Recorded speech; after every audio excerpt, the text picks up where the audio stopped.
This is ridiculous, but we actually got stuck again.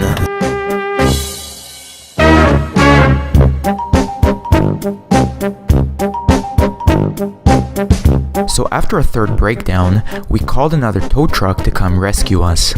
And he towed us to the next town called Cranbrook, 100 kilometers away.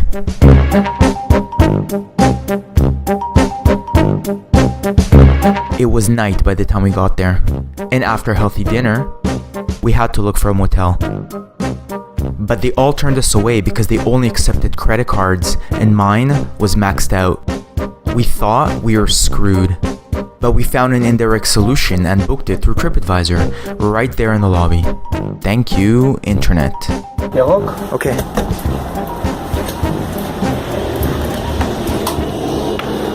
Welcome home. Hallelujah. Hey, Venman, look, we can win a trip here.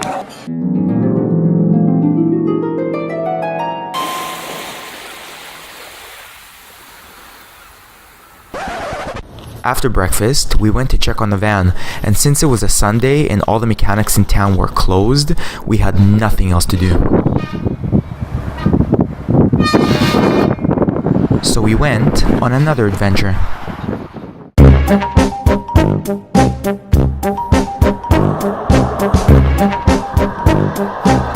This time we got picked up by a young couple with a cute puppy named Grizzly.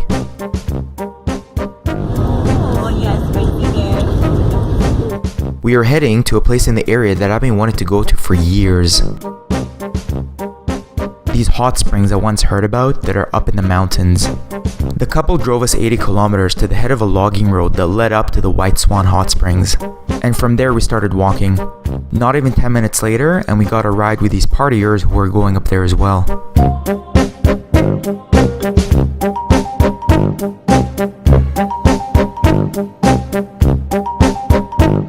They took us 20 kilometers up into the mountains, all the way to our destination. Mission accomplished.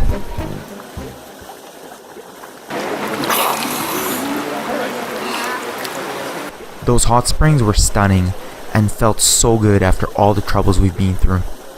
They were the highlight of the trip, without a doubt. Lior had a flight to catch from Calgary the next day, so this was going to be the place where we separated. Wow, it was amazing, right? It was getting late and he had no idea how he was going to make it to Calgary, over 300 kilometers away. Okay, yeah, bye. But he had faith he would make it, so he went for it. Because there was no cell phone reception in that area, I didn't find out what happened to him until hours later. He ended up catching a ride back to the main road, and then got a ride almost to Calgary, through the 93 highway, which is one of Canada's most beautiful roads. Lucky guy.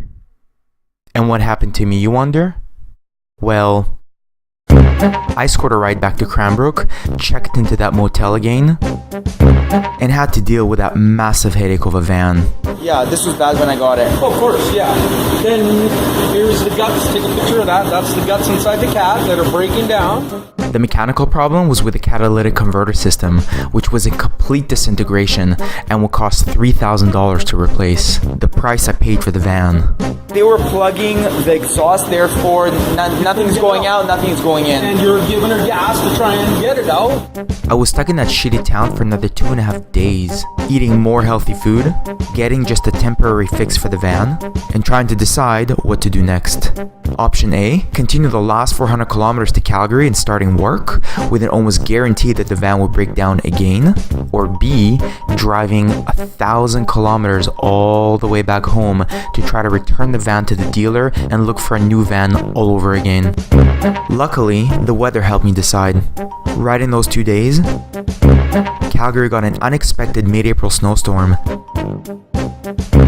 So this would buy me more time because work was out of the question. So I drove 12 hours non-stop all the way back to Vancouver, through the gold rush towns of the number 3 highway,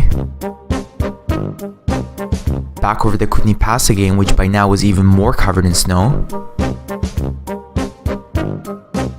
and past frozen lakes.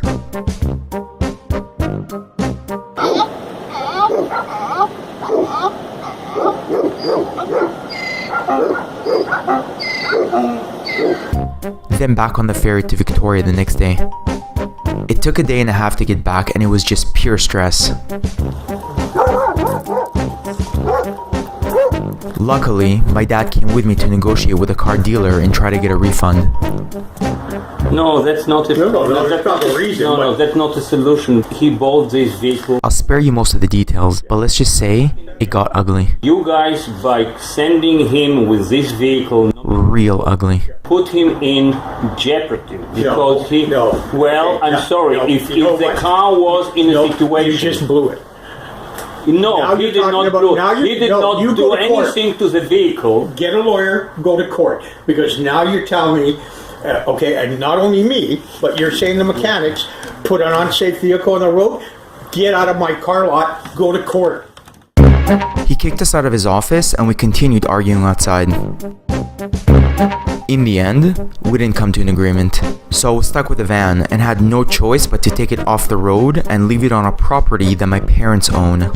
It would sit there for the next 6 months until I got back in the fall.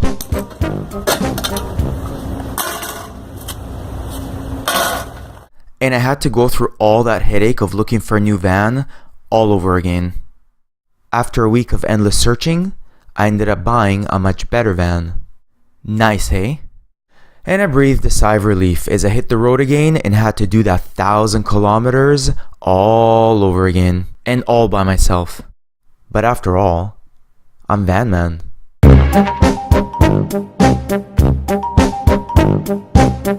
Finally, I made it to Calgary. The weather was warm and I was ready to make money. It was such a relief to have all that trouble behind me and to finally be able to move forward. So I got back to work. And 10 days later,